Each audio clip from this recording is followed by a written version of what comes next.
Assalamualaikum warahmatullahi wabarakatuh. Alhamdulillahirabbil alamin. Wa bihi nasta'in ala umuri dunya waddin. Wassalatu wassalamu ala asyrofil anbiya'i wal mursalin wa ala alihi wa sahbihi ajma'in amma ba'du. Yang terhormat Ibu Budi Priyartini selaku Kepala Sekolah SD Negeri 5 Cipogo. Yang saya hormati Bapak Ibu Guru SDN 5 Cipogo beserta staf karyawan.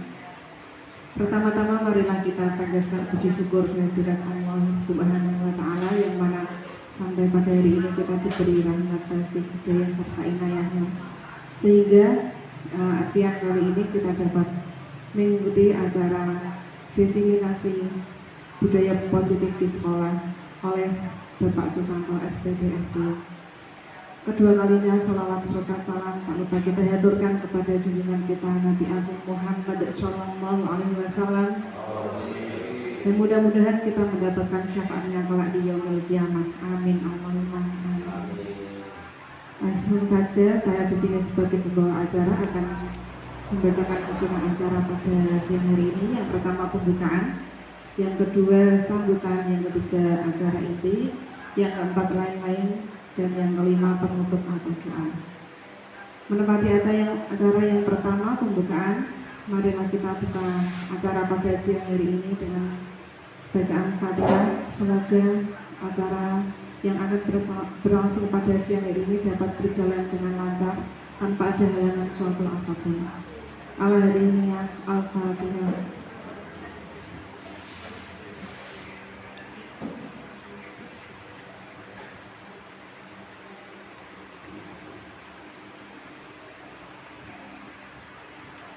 Terima kasih. Menempati acara selanjutnya, sambutan yang akan disampaikan oleh Ibu Kepala Sekolah kepada beliau Ibu Budi Priyartini MPD.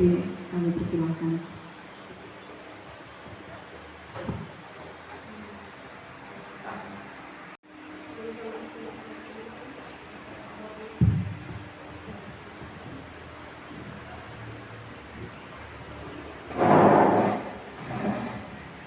Bismillahirrahmanirrahim. Assalamualaikum warahmatullahi wabarakatuh.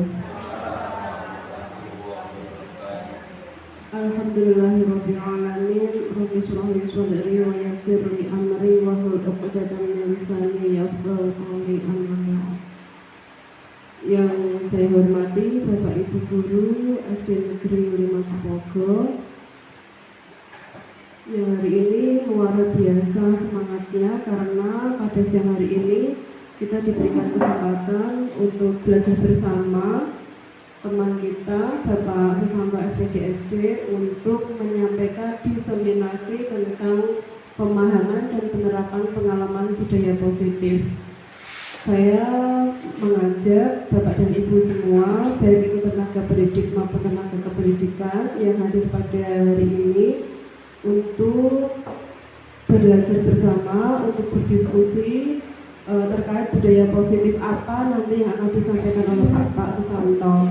Harapan saya sebagai guru dan sekaligus manajerial di SD Negeri 5 Cipogo, mari kita menerapkan apa yang kita peroleh, baik itu dari teman kita, dari orang lain, dari komunitas yang ada di sekolah kita maupun di komunitas lain.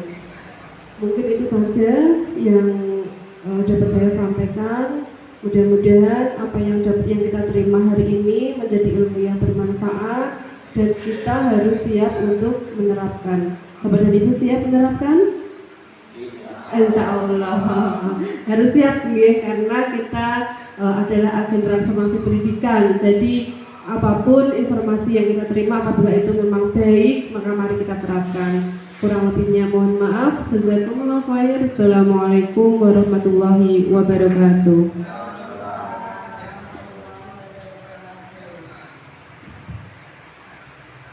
Pemaparan materi diseminasi budaya positif di sekolah oleh Bapak Susanto SPDSD.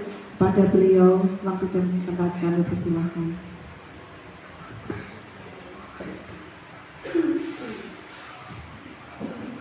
Bismillahirrahmanirrahim. Assalamualaikum warahmatullahi wabarakatuh. Terima kasih waktu yang diberikan kepada saya. Bismillahirrahmanirrahim. Alhamdulillahirrabbilalamin. Wa bihi nasta'in wa ala umuri dunya waddin. Wassalatu wassalamu ala asrofil anbiya'i wal mursalin wa ala alihi wa sahbihi ajma'in. La haula wa la quwata illa billahil aliyyil azim. Amma ba'd.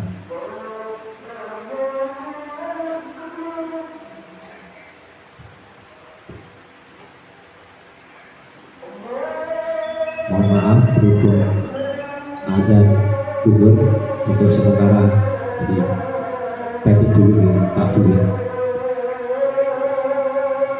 Kita lanjutkan lagi ya Pak Budi kepada Ibu Budi Priatini selaku Kepala SD Negeri 5 Cepogo yang saya hormati, kepada Bapak dan Ibu Guru pendidik dan tenaga kependidikan SD Negeri 5 Cepogo yang saya hormati dan saya banggakan.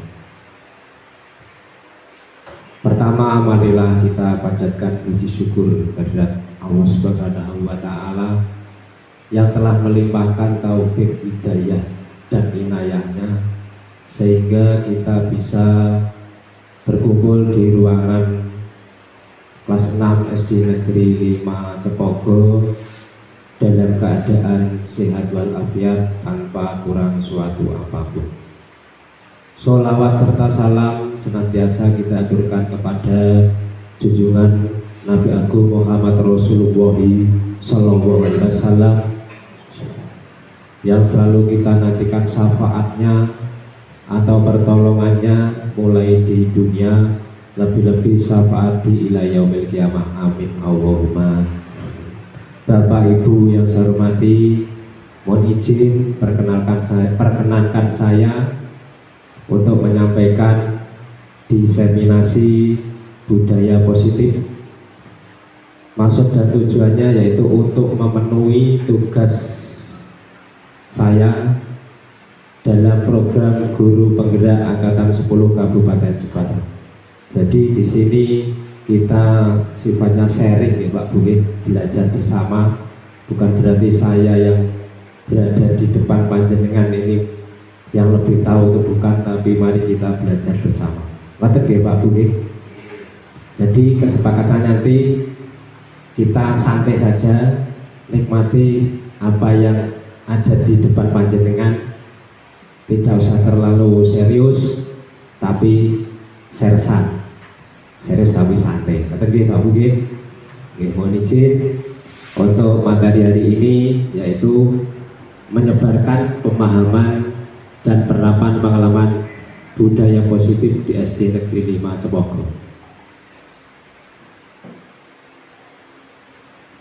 Yang pertama yaitu konsep inti budaya positif.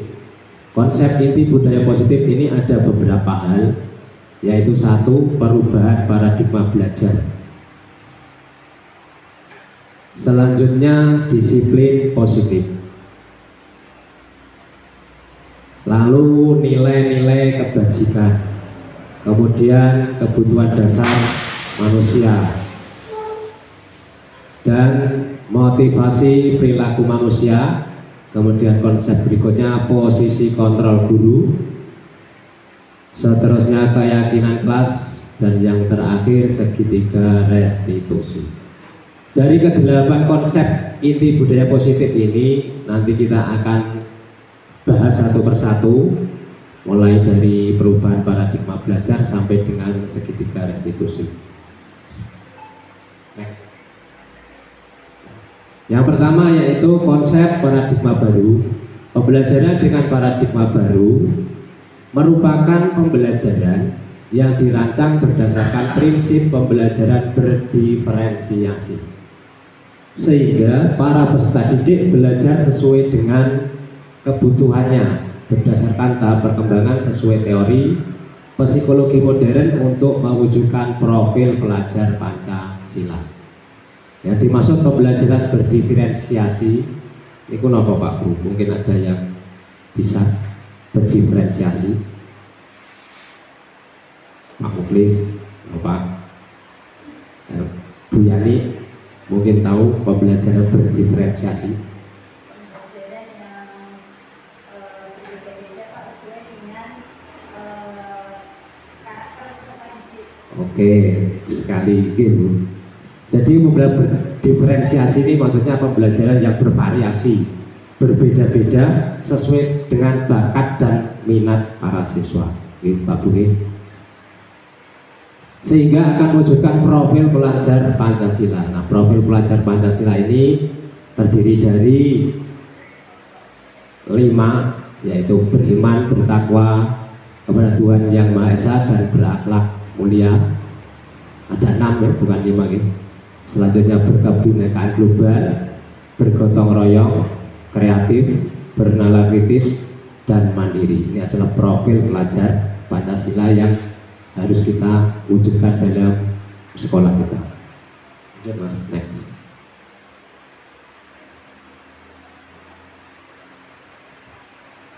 Berikutnya miskonsepsi tentang teori kontrol, yaitu ilusi guru mengontrol murid. Tentu Bapak dan Ibu guru pernah mendengar kata ilusi. Napa Pak Bu ilusi? Bu Yanti mungkin tahu Bu napa Bu ilusi. Iku ya ilusi apa? Pak Sukadi mungkin napa Pak ilusi? Ilusi itu suatu angan-angan, gitu. Suatu angan-angan atau bahasa lainnya ya khayalan, ya, yang tidak nyata. Nah, itu arti dari ilusi. Jadi ilusi guru mengontrol murid, khayalan guru untuk mengontrol murid. Jadi menghayal, mengangan-angan. Yang pertama yaitu ilusi bahwa semua penguatan positif itu memiliki manfaat dan efektif. Itu ilusi yang pertama. Ilusi yang kedua, bahwa orang dewasa berhak memaksa. Orang dewasa itu berhak memaksa. Ilusi yang ketiga, bahwa membuat rasa bersalah dan kritik mampu menguatkan karakter. Ini adalah ilusi guru mengontrol muridnya.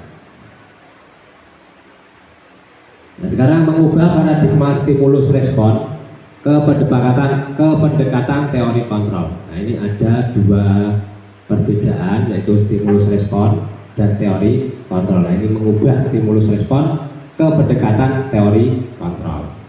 Stimulus respon, realitas atau kebutuhan kita sama, tapi di teori kontrol itu realitas kebutuhan kita berbeda. Yang berikutnya, semua orang melihat hal yang sama, ini di stimulus respon. Kemudian di teori kontrol, setiap orang memiliki gambaran yang berbeda. Berikutnya yaitu kita mencoba mengubah orang agar berpandangan sama dengan kita. Kalau di teori kontrol, kita berusaha memahami pandangan orang lain tentang dunia, jadi lebih luas. Selanjutnya, perilaku buruk dilihat sebagai satu kesalahan. Ini di stimulus respon. Sedangkan di teori kontrol, semua perilaku memiliki tujuan. Jadi semua perilaku itu pasti ada tujuan. Lalu orang lain bisa mengontrol saya. Di teori kontrol hanya Anda yang bisa mengontrol diri Anda. Kemudian di stimulus respon, saya bisa mengontrol orang lain. Tapi di teori kontrol hanya Anda. Saya bisa mengontrol orang lain, tapi di teori kontrol Anda tidak bisa mengontrol orang lain. Kemudian pemaksaan ada pada saat bujukan gagal. Kalau di teori kontrol, kolaborasi dan konsensus menciptakan pilihan-pilihan baru. Yang terakhir, model berpikir menang atau kalah. Tapi kalau di teori kontrol, model berpikir menang dan menang. Ini yang kita pakai yang di teori kontrol ini, Pak Bugin, pendekatan di teori kontrol. Next. Nah, sekarang konsep inti budaya positif yang kedua yaitu disiplin positif. Tentu Bapak dan Ibu pernah atau mengucapkan kepada putra siswa-siswanya yaitu kalian itu harus disiplin. Ya. Kamu itu melanggar kedisiplinan. Napa Pak Bu disiplin itu? Ada yang tahu? Napa Bu Yanti? Taat peraturan, Bagus, Bianti. Pak Muklis sama Pak disiplin. Mentaati peraturan. Nah, jadi disiplin ini tadi disampaikan Pak Muklis, Bianti, taat peraturan. Next Mas. Nah, sebenarnya makna disiplin, sebenarnya makna disiplin itu berasal dari bahasa Latin disiplina, yang artinya apa? Belajar. Nah, jadi saya akan meluruskan makna dari disiplin yang tadi disampaikan Bianti sama Pak Muklis, taat peraturan. Mungkin ada yang menjawab patuh Pak, nah, itu juga ada. Nah, tapi dari bahasa Latin disiplin itu berasal dari disiplina, yang artinya belajar. Mana asal dari kata ini berkonotasi dengan disiplin diri dari murid-murid Sokrates dan Plato. Disiplin diri membuat orang menggali potensinya menuju sebuah tujuan apa yang dia hargai. Namun dalam budaya kita, tadi yang disampaikan Pak Muklis sama Bu Yati, mana kata disiplin telah berubah menjadi sesuatu yang dilakukan seseorang pada orang lain untuk mendapat kepatuhan. Nah, jadi patuh, taat, seperti itu. Kira Bu. Terus kecenderungan umum adalah menghubungkan kata disiplin dengan ketidaknyamanan, bukan dengan apa yang kita hargai atau pencapaian suatu tujuan mulia. Selanjutnya konsep inti budaya politik yang ketiga yaitu nilai-nilai kebajikan. Nah, nilai yang disepakati bersama itu lepas dari suku bangsa, agama, bahasa maupun latar belakangnya. Nah, ini ada contoh nilai kebajikan institusi atau organisasi. Yaitu yang pertama profil pelajar Pancasila. Tadi sudah saya sampaikan bahwa profil pelajar Pancasila terdiri dari apa saja Pak Bu? Tadi yang pertama apa? Beriman dan bertakwa kepada Tuhan Yang Maha Esa. Terus selanjutnya apa? Berakhlak mulia. Kemudian berkebudayaan global. Selanjutnya gotong royong, mandiri, kreatif dan bernalar ditulis. Ini adalah profil pelajar Pancasila. Kemudian contoh nilai yang kedua yaitu IPU, Primary Yes Program, disingkat PYP. Nah, di dalam PYP ini terkandung toleransi, rasa hormat menghormati, mandiri, menghargai, empati, kreativitas, kerjasama, percaya diri dan komitmen. Next.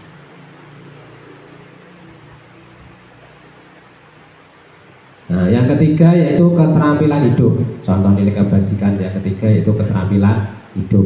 Nah, keterampilan hidup di sini terdiri dapat dipercaya, lurus hati, menghargai orang lain, berperilaku baik. Ini adalah contoh-contoh dari nilai kebajikan yang perlu kita terapkan pada siswa-siswi kita semua. Next. Konsep berikutnya yaitu kebutuhan dasar manusia. Kebutuhan dasar manusia merupakan segala sesuatu yang kita lakukan untuk mendapatkan apa yang kita inginkan. Itu kebutuhan dasar manusia. Jadi kebutuhan segala sesuatu yang kita lakukan untuk mendapatkan apa yang kita inginkan. Ini kebutuhan dasar manusia. Seluruh tindakan yang kita lakukan memiliki tujuan tertentu, yaitu memenuhi kebutuhan dasar dengan baik. Next.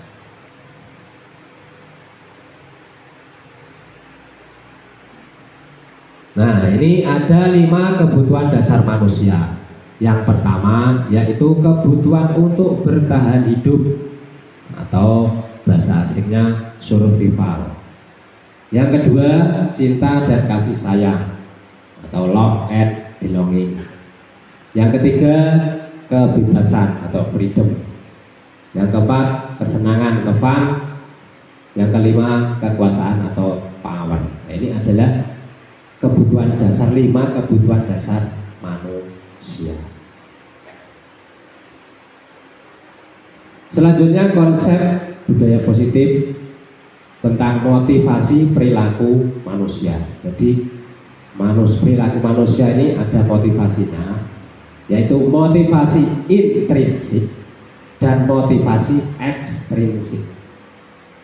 Ini pasti siswa-siswi kita pasti mempunyai motivasi ini Pak Bukit. Nah, maka dari itu ada dua motivasi, intrinsik dan ekstrinsik. Motivasi intrinsik itu untuk menjadi orang yang mereka inginkan dan menghargai diri sendiri dengan nilai yang mereka percaya. Jadi dia percaya pada dirinya sendiri. Ini motivasi intrinsik. Apabila dia melakukan sesuatu ini tumbuh atau timbul dari hatinya sendiri, bukan dari orang lain atau diminta atau disuruh atau diapa. Ini motivasi intrinsik. Kemudian motivasi ekstrinsik. Nah, motivasi ekstrinsik yaitu untuk menghindari hukuman atau ketidaknyamanan. Misalkan besok kalau kamu tidak memakai kaos kaki, nah, maka kamu akan dihukum memakai kaos kaki dari plastik. Nah, misalkan seperti itu. Ini kan motivasi ini itu dia disiplin itu timbul dari karena menghindari hukuman, bukan dari dirinya sendiri. Itu motivasi intrinsik. Next. Nah, kemudian motivasi intrinsik yang kedua yaitu untuk mendapatkan penghargaan atau imbalan dari orang lain. Seperti Pak Muklis ya. Kowe kesok agar poso, tak kasih uang 5.000. Nah, itu termasuk ingin mendapatkan penghargaan atau imbalan. Nah, dia mau puasa, dia motivasi untuk mau puasa, semangat berpuasa kalau mendapatkan penghargaan atau imbalan dari orang lain. Nah, ini motivasi ekstrinsik. Nah, maka dari itu putra putri kula panjenengan semua ini kalau bisa dimotivasi dengan motivasi intrinsik. Oke Pak Budi. Selanjutnya yaitu perbedaan hukuman, konsekuensi dan restitusi. Nah ini yang sering kita alami, yaitu antara hukuman itu seperti apa, konsekuensi itu apa, restitusi itu apa. Yang pertama yaitu hukuman. Hukuman bersifat tidak terencana atau tiba-tiba.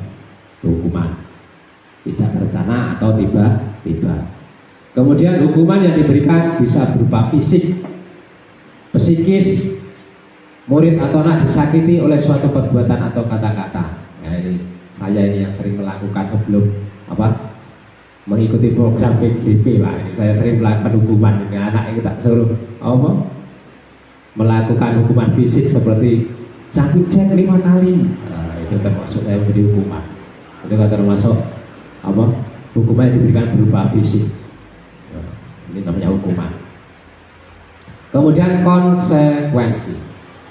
Konsekuensi ini terencana atau disepakati sesuai aturan. Jadi sudah disepakati sesuai dengan aturan.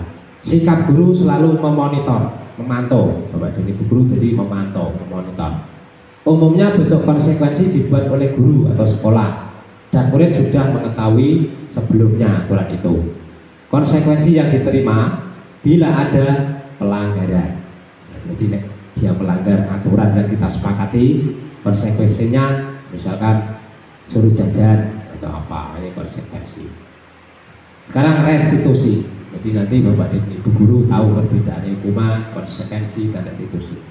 Restitusi yaitu proses menciptakan kondisi murid untuk memperbaiki kesalahan sehingga mereka bisa kembali pada kelompoknya dan karakter yang lebih kuat.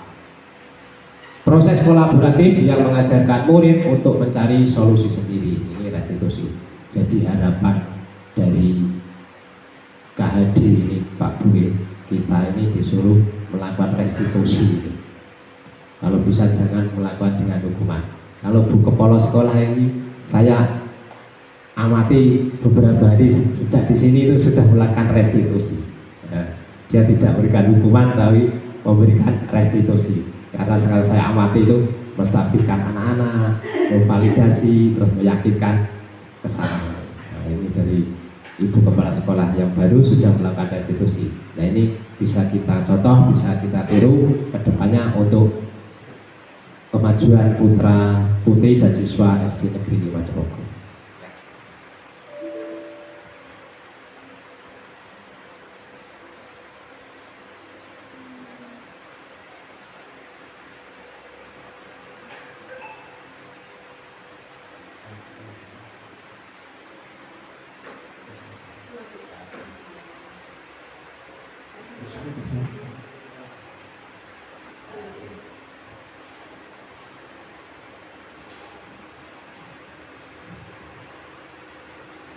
Selanjutnya yaitu posisi kontrol guru. Nah, ini ada 5 posisi kontrol guru. Next. Terus. 5 posisi kontrol guru ini kita bisa introspeksi pada diri kita sendiri. Saya itu sekarang berada di posisi mana? Oke, Pak Budi. Yang pertama yaitu penghukum. Nah, ini penghukum. Kamu malah nangis. Nah, begitu. Jangan nangis. Kemudian posisi sebagai teman. Lanjutnya sebagai pemantau. Berikutnya pembuat merasa bersalah. Dan yang terakhir sebagai manajer. Nah, ini nanti akan saya berikan contoh posisi kontrol guru itu seperti apa. Nah, ini contoh, ada kasus siswa tidak memakai atribut lengkap saat upacara bendera. Nah, ini ada masalah pada saat upacara bendera, ada siswa yang tidak lengkap. Oke, seragamnya mungkin ada yang tidak pakai topi, mungkin ada yang tidak memakai dasi, atau ada yang dua-duanya.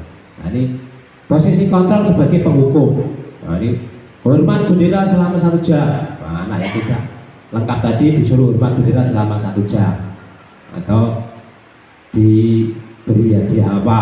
Nah, ini termasuk posisi penghukum, Pak Bu. Seperti saya kemarin itu memang saya beri penghukum, Pak, karena tak suruh pegang telinganya sendiri, tak suruh jeleli sendiri, tak suruh hitung sampai 10 kali. Ya, ini kan termasuk penghukum juga. Kemudian posisi pembuat merasa bersalah. Berapa kali Bapak Ibu guru harus memberitahu kamu selalu mengecewakan Bapak Ibu. Ini posisi ini adalah contoh pembuat merasa bersalah. Next. Kemudian posisi teman. Ayo dong ikuti kesepakatan sekolah kita. Tolong bantu Bapak Ibu ya. Sekali ini ya sudah, tidak apa-apa. Lain kali jangan sampai berbuat seperti ini lagi ya. Nah, ini sebagai teman posisinya. Oke, Pak Muklis, sebagai teman, Pak. Jadi ngasih biasa kita kayak sebagai teman ya, Pak Muklis. Kemudian posisi berikutnya itu sebagai pemantau. Jadi, kamu sudah melanggar kesepakatan sekolah. Kamu tahu konsekuensinya. Setelah upacara kamu beli atributnya ke koperasi dan jangan diulangi lagi. Ini saya, Pak, biasanya gitu. Posisi saya ini biasanya seperti ini. Kamu melanggar apa ini? Nah, konsekuensinya bagaimana? Gitu. Yang terakhir yaitu posisi manajer. Apakah kamu tahu kesalahanmu?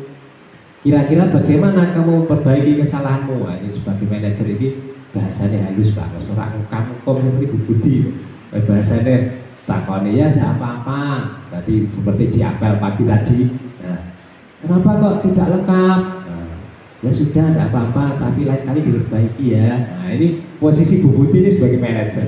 Nah, ini jadi dia tahu kesalahanmu.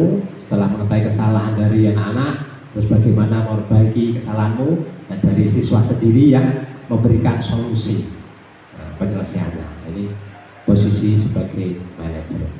Next. Konsep inti budaya positif berikutnya yaitu keyakinan kelas. Mengapa keyakinan kelas? Bukan peraturan kelas. Nah, ini perlu kita pelajari. Keyakinan kelas itu bersifat abstrak, berupa pernyataan universal, dibuat dalam pernyataan positif, tidak perlu banyak agar mudah dipahami oleh siswa, diingat dan dilaksanakan, melibatkan seluruh warga kelas. Nah, ini adalah keyakinan kelas.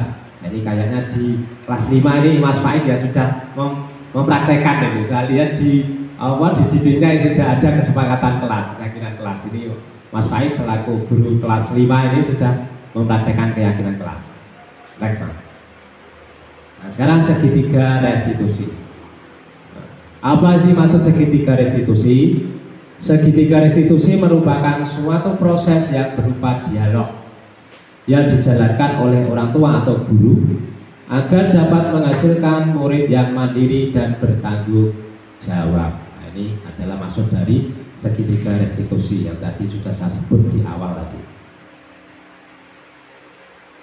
Nah, tahapan dari segitiga restitusi yang pertama yaitu menstabilkan identitas.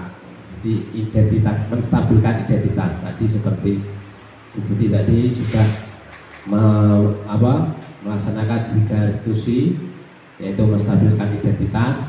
Kemudian yang kedua validasi tindakan yang salah. Yang ketiga menanyakan keyakinan. Dan nanti lebih pahamnya nanti Bapak Ibu bisa menonton video yang akan saya tayangkan tentang segitiga restitusi, mulai dari tahap menstabilkan identitas, 2 validasi tindakan yang salah, 3 menanyakan keyakinan.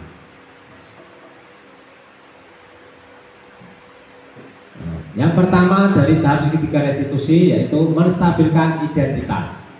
Prinsip dari kontrolnya yaitu membuat kesalahan adalah bagian dari proses pembelajaran.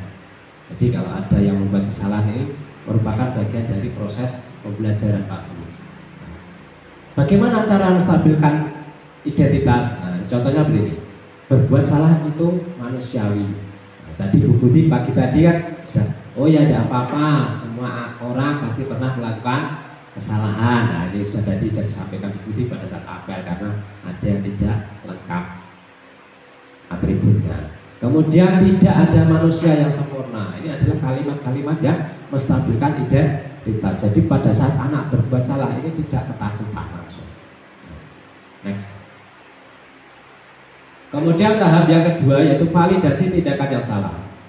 Jadi tahap yang kedua dari segitiga restitusi yaitu setiap perilaku merupakan upaya memenuhi kebutuhan tertentu. Nah, ini pasti setiap perilaku itu memiliki tujuan untuk memenuhi kebutuhan tertentu. Nah, kalimatnya bagaimana untuk memvalidasi tindakan yang salah? Contohnya itu, kamu melakukannya karena mempertahankan sesuatu yang penting bagimu. Nah, ini kalimatnya. Kamu melakukan ini pasti punya alasannya kan? Seperti itu. Misalkan ada siswa-siswi kita yang melanggar atau tidak lengkap atributnya. Kemudian padahal kamu bisa melakukannya lebih dari ini ya. Nah, ini adalah kalimat-kalimat untuk memvalidasi tindakan yang salah. Tahap segitiga restitusi yang ketiga yaitu menanyakan keyakinan. Pada dasarnya kita termotivasi secara intrinsik. Nah tadi secara motivasi intrinsik tadi, motivasi yang muncul dari dirinya sendiri para siswa kita. Yaitu misalkan ada yang melanggar, keyakinan kelas apa yang telah kamu langgar? Kita tanyakan seperti itu. Saya tidak membawa topi Bu, Pak. Tuh kita tanyakan seperti itu untuk menanyakan keyakinan. Terus kamu ingin jadi orang yang seperti apa? Misalkan saya ingin menjadi orang yang disiplin Pak, Bu. Terus menurutmu kelas yang ideal itu seperti apa? Nah, ini adalah contoh-contoh kalimat untuk menanyakan keyakinan kelas. Next. Nah ini untuk lebih jelasnya, ini ada contoh kasus.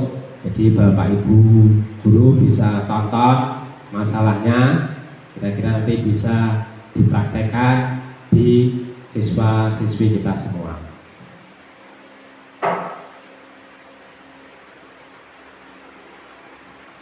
Moga Bapak Ibu dipersani sambil santai mawon, diminum apa? Airnya diminum.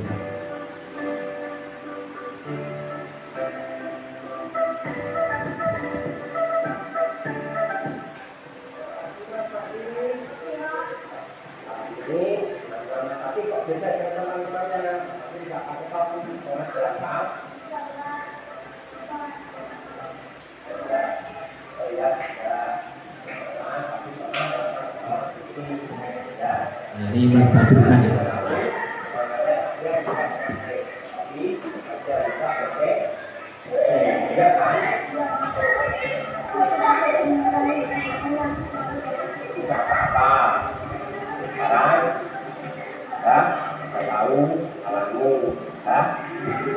Apa caranya Mas Haki? Jangan apa? Uang. Ya, dan kita harus tapi ada yang bangga kan cuma kita bangga cuma jualan apa tadi? Tapi kira-kira keyakinan apa yang Mas pakai bangga? Di sini itu kan apa tidak Pak? Oke, kedepannya nanti apa yang akan Mas pakai percaya? Oke, terus kalau tahu nanti kedepannya Mas akan menjadi orang yang oke, bagus sekali Pak. Sekarang Mas pakai silakan bergabung bersama di pasaran.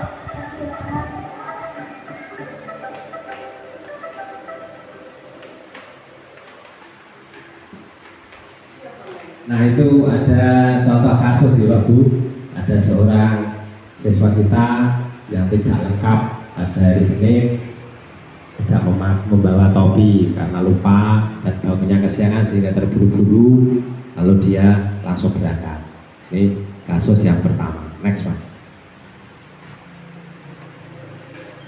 Selanjutnya ada kasus yang kedua.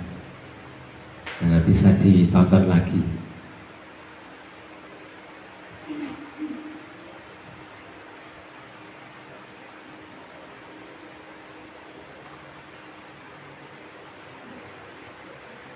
Nah ini kasus yang kedua. Monggo dipun persani nanti bisa sebagai apa? Inspirasi panjenengan semua.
Nah itu tadi Bapak Ibu ya, contoh kasus atau masalah yang kedua.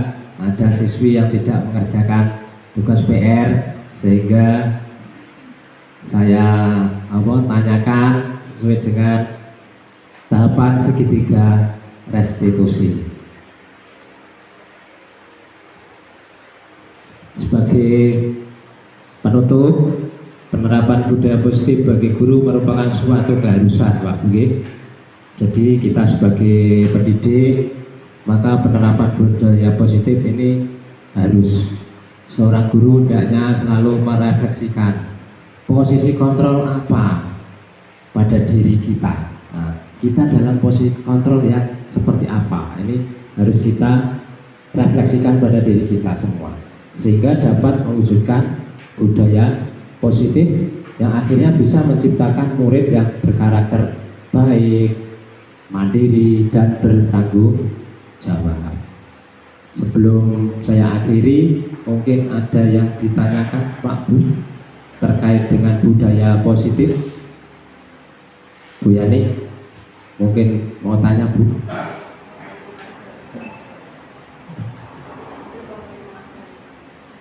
Ya, kira-kira tanggapan umpan baliknya bagaimana Pak Bu terkait dengan budaya positif atau segitiga restitusi yang sudah saya lakukan.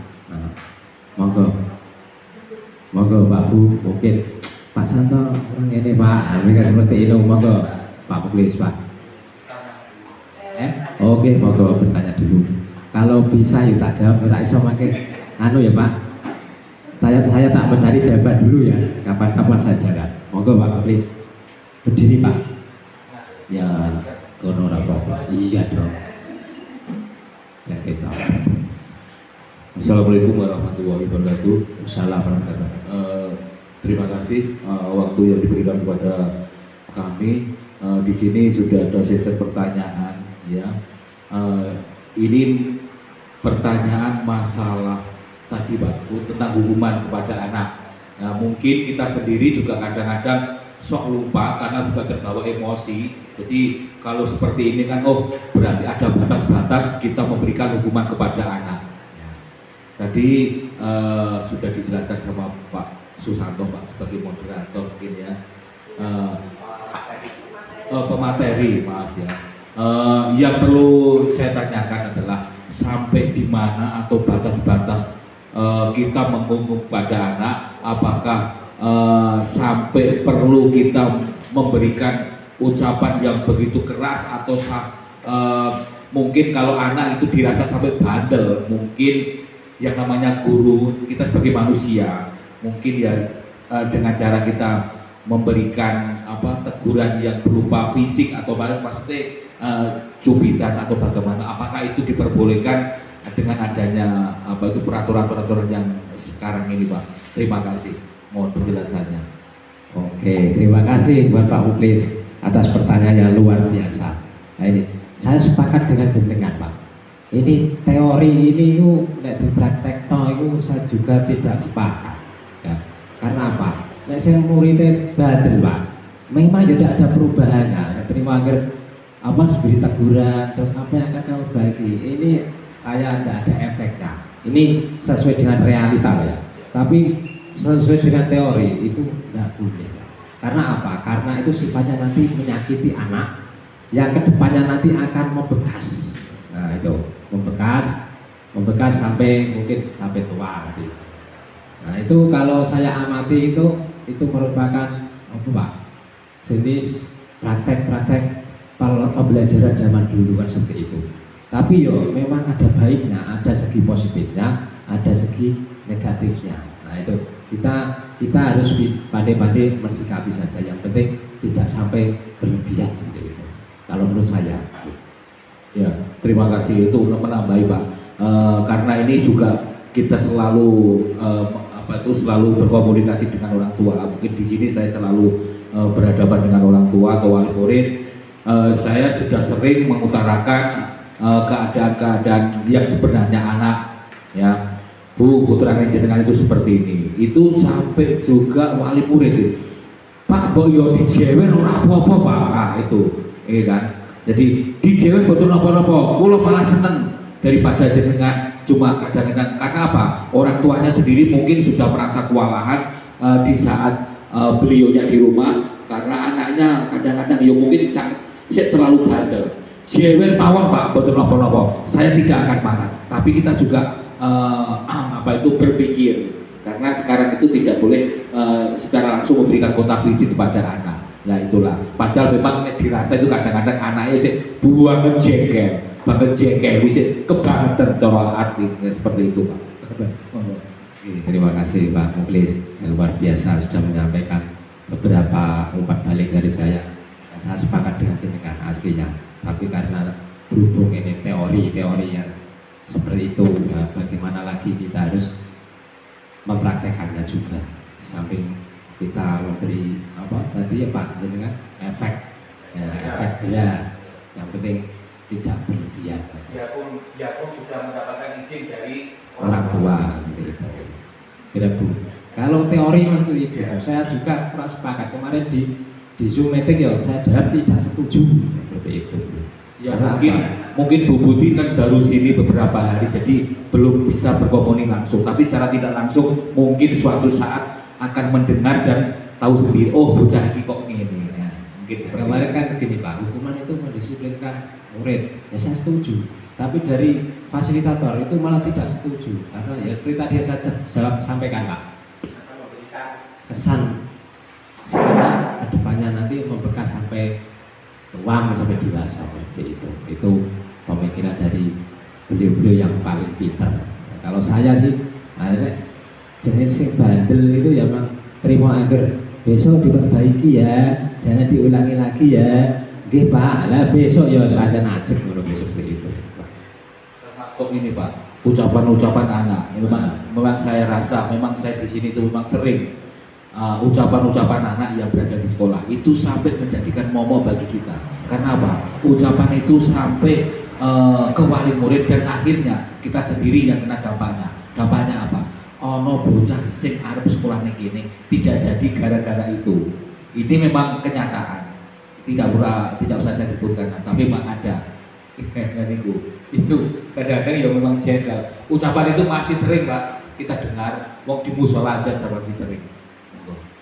Nah ini bagus sekali Pak Bu, ini masukan Bu Budi. Mari kita duduk bersama, berkolaborasi, membahas terkait dengan perkembangan siswa-siswi kita, supaya siswa-siswi kita menjadi anak yang baik dalam karakter maupun dalam prestasi. Begitu. Mungkin ada lagi Bu Yani, oh Pak Faik, monggo Mas. Yes. Assalamualaikum warahmatullahi wabarakatuh. Salam warahmatullahi wabarakatuh. Perkenalkan, nama saya Pak Hidayat, saya guru kelas 5. Saya mau memberikan umpan balik kepada Bapak Susanto SPDSD Ya. dengan adanya diseminasi Budaya tugas CGB Angkatan 10 budaya positif ini itu memberikan kita wawasan yang lebih baik, yang lebih luas. Oh, ada perbedaan antara hukuman, konsekuensi, sama restitusi. Jadi kita lebih paham lagi, oh nanti di kedepannya kita itu harus menggunakan cara yang seperti apa.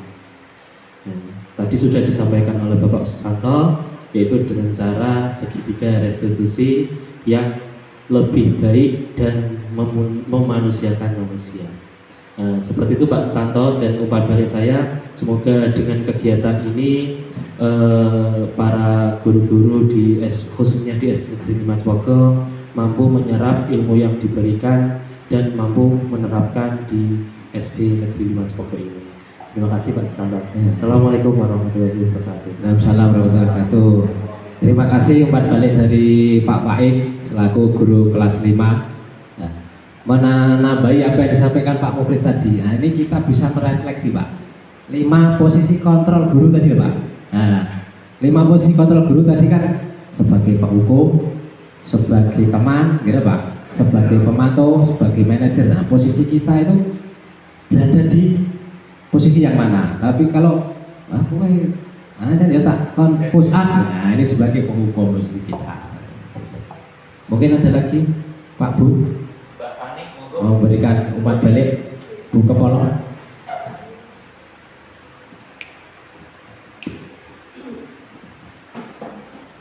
Bismillahirrahmanirrahim. Assalamualaikum warahmatullahi wabarakatuh.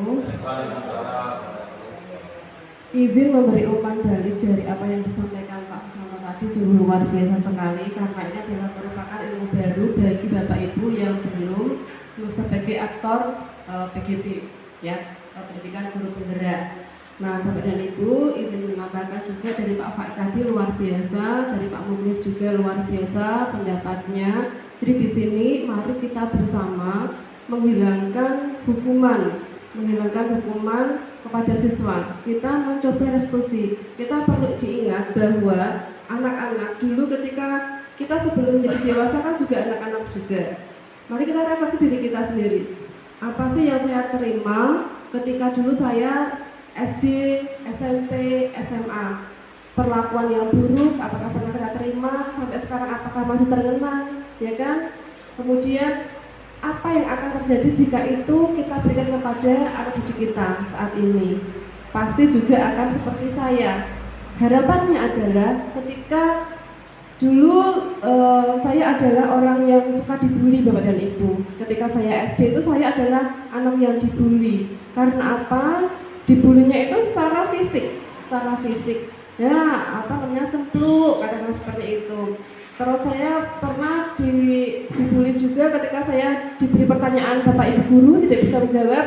Saya dikatai bahwa otak saya itu otak getuk. Nah, seperti itu kan sangat miris sekali. Itu zaman dulu dan sampai sekarang itu saya masih ingat. Siapa yang melakukan juga saya masih ingat. Karena itu harapan saya dengan materi yang disampaikan oleh Bapak Susanto ini, mari kita beri goresan yang baik kepada anak didik kita.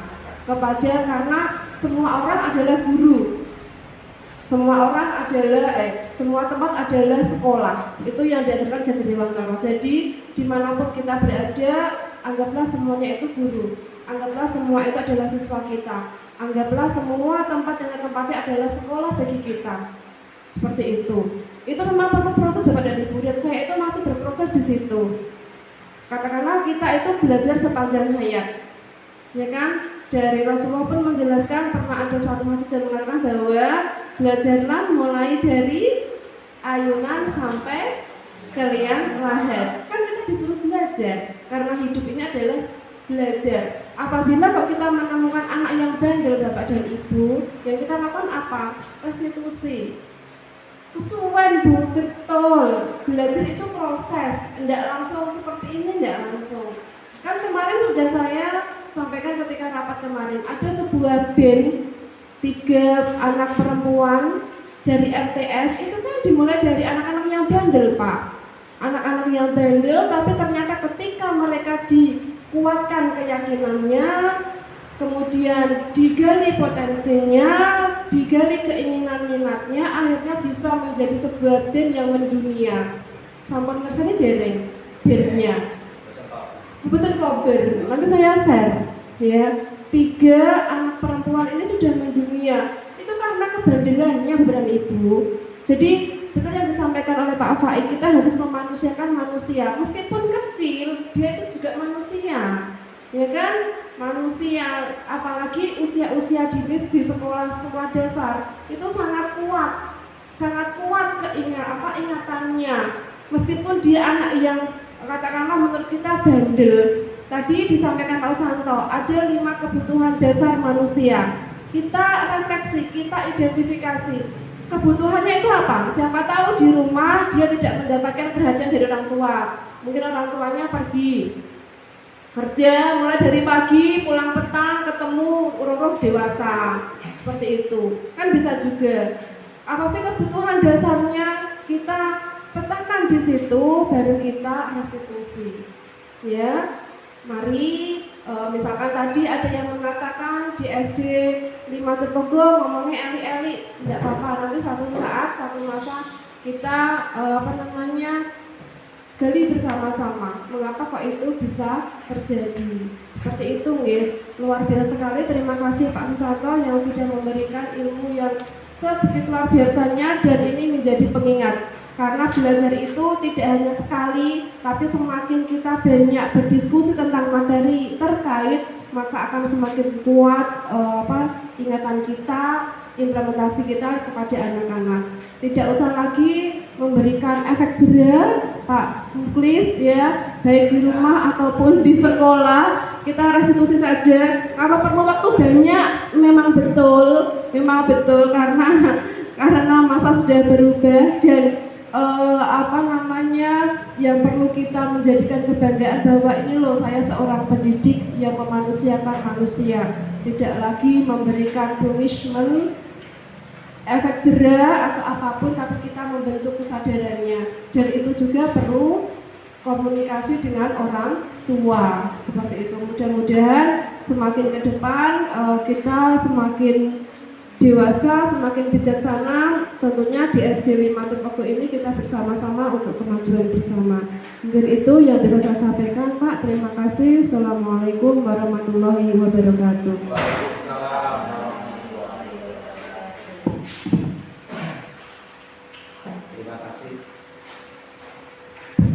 Terima kasih umpan balik dari Bu Budi Kartini. Nah ini Pak Muklis di SD Negeri 5 Cepogo ini yang posisi kontrolnya sebagai penghukum itu saya dan jenengan. Jadi sekarang SD kok seperti ini saja Pak. Kita nasihati, kita arahkan, tapi mudah-mudahan dengan berdoa, mudah-mudahan dia bisa berubah. Gitu aja, oke Pak. Mungkin ada yang lain, Pak Sukadi, sampun. Kalau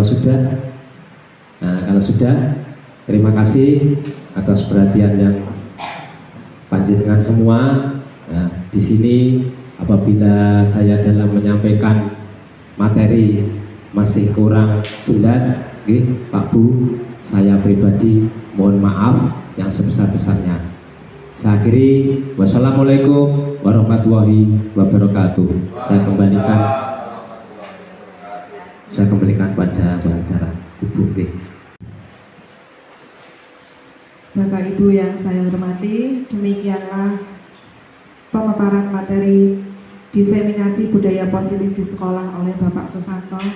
Semoga membawa manfaat untuk kita semua pada umumnya dan kepada Pak Susanto pada khususnya. Saya selaku pembawa acara mohon maaf apabila ada tutur kata yang kurang berkenan di hati Bapak Ibu semua. Marilah kita tutup acara pada siang hari ini dengan bacaan hamdalah bersama. Alhamdulillahirabbil alamin. Akhirul kalam wallahu muwaffiq ila aqwamit thoriq. Wassalamualaikum warahmatullahi wabarakatuh. Kita bicara selamat Pak Silakan buat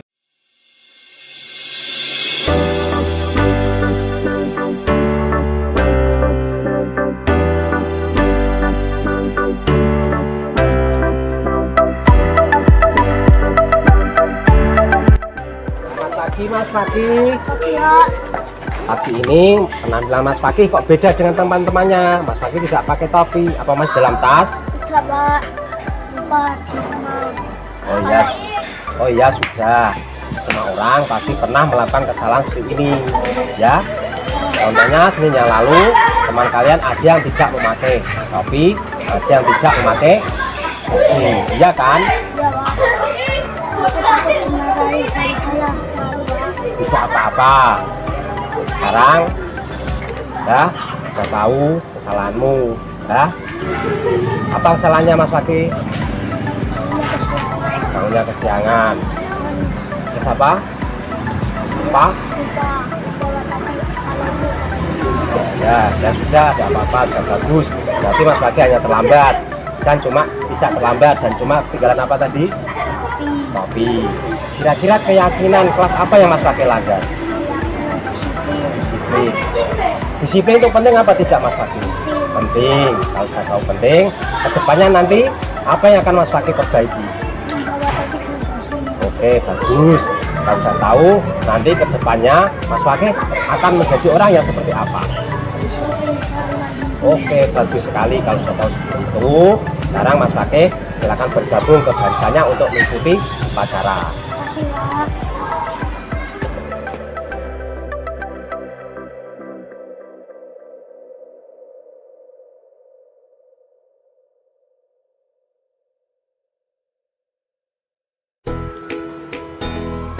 Mbak Yofi secara apa ini?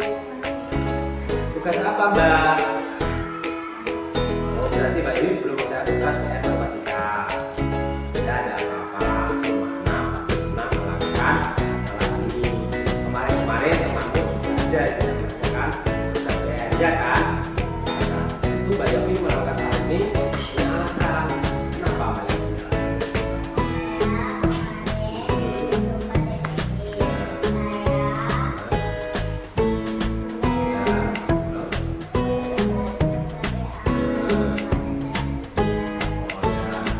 Setelah maghrib, jadi karena kecapean, tidur, tidak lupa mengerjakan tugas PR.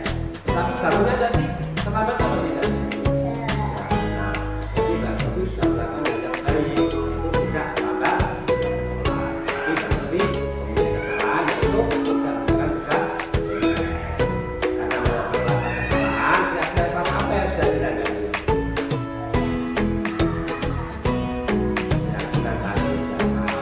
Tanggung jawab itu menurut Mbak Yofi penting apa tidak?